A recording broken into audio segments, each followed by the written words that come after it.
जय हिंद दोस्तों। आज हम क्लास 10th चैप्टर 2 से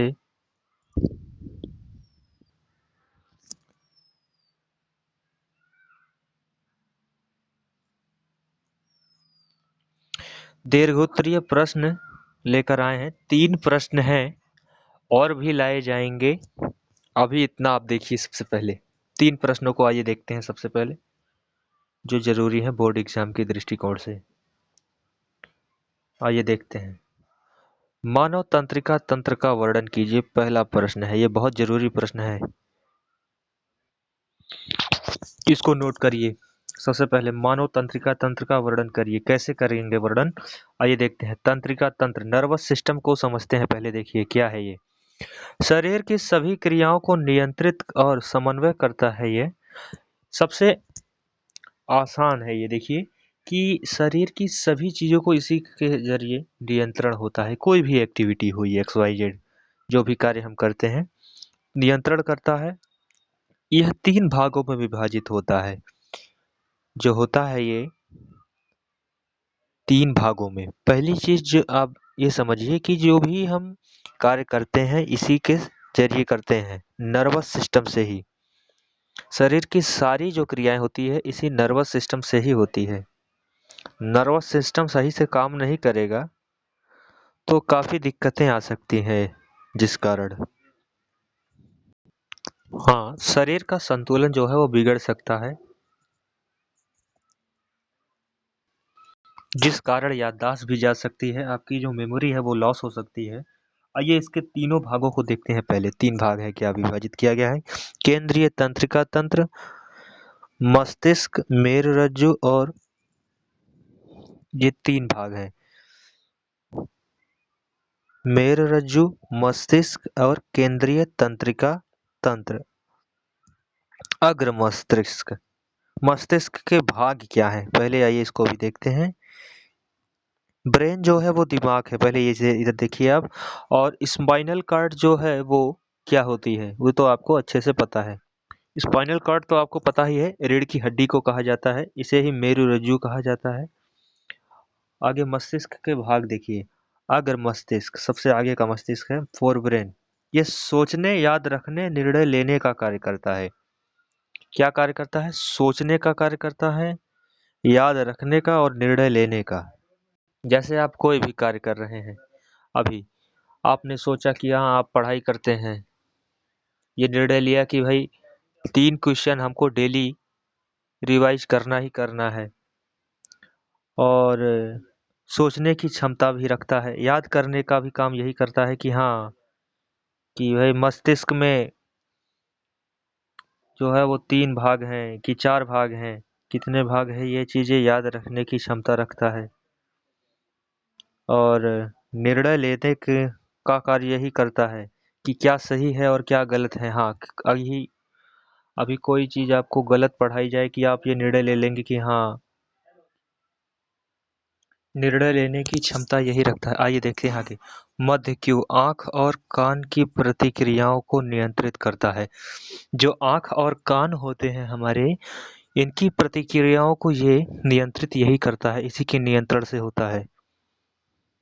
पश्च मस्तिष्क ये शरीर का संतुलन और श्वसन क्रिया का नियंत्रण करता है। शरीर की क्रिया और श्वसन क्रिया का नियंत्रण इसी के द्वारा होता है, जो हम सांस लेते हैं जिसका नियंत्रण होता है। परिधीय तंत्रिका तंत्र, यह मस्तिष्क में मेरुरज्जु और शरीर के अन्य भागों से जोड़ता है।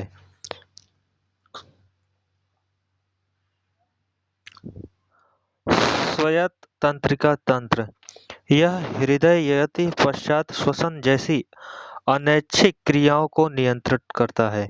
निष्कर्ष इसका क्या होता है? तंत्रिका तंत्र शरीर की क्रियाओं को तेजी से नियंत्रित करता है और वातावरण के अनुसार प्रतिक्रिया देते हैं। दूसरा प्रश्न देखते हैं। प्रतिवर्ती क्रिया देखते हैं। रिफ्लेक्स एक्शन क्या है? प्रतिवर्ती क्रिया चाप का वर्णन कीजिए। उत्तर देखिए, प्रतिवर्ती क्रिया त्वरित और अनैच्छिक प्रतिक्रिया है जो किसी उत्तेजन के उत्तर में तुरंत होती है। उदाहरण, गर्म वस्तु को छूने से हाथ तुरंत पीछे हट जाना।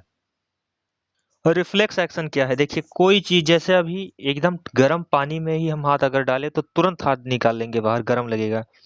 कोई ठंडा पानी में अगर हाथ डाले एकदम ठंडे में तो तुरंत निकाल लेंगे हम। तो इसी का यही उदाहरण है, तुरंत पीछे हट जाता है।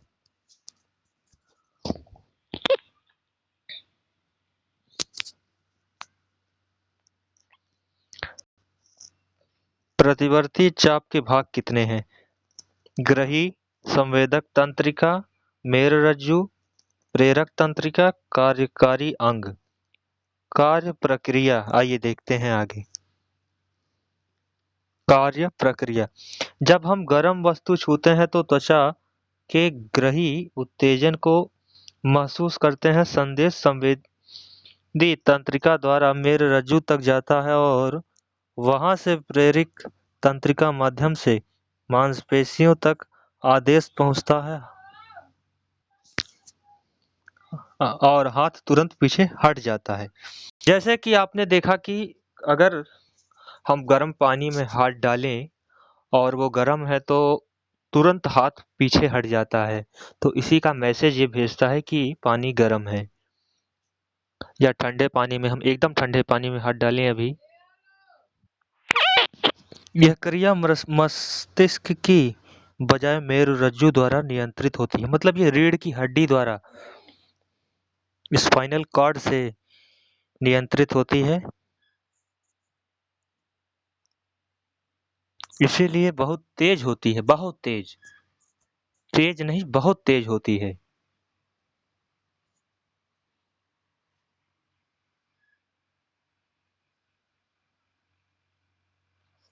आइए तीसरे देखते हैं, पौधों में पादप हार्मोन क्या है, इसके प्रकार और कार्य लिखिए। पादप हार्मोनों के बारे में अब देखिए। पादप हार्मोन वे रासायनिक पदार्थ हैं जो पौधों में की वृद्धि और विकास को नियंत्रित करते हैं।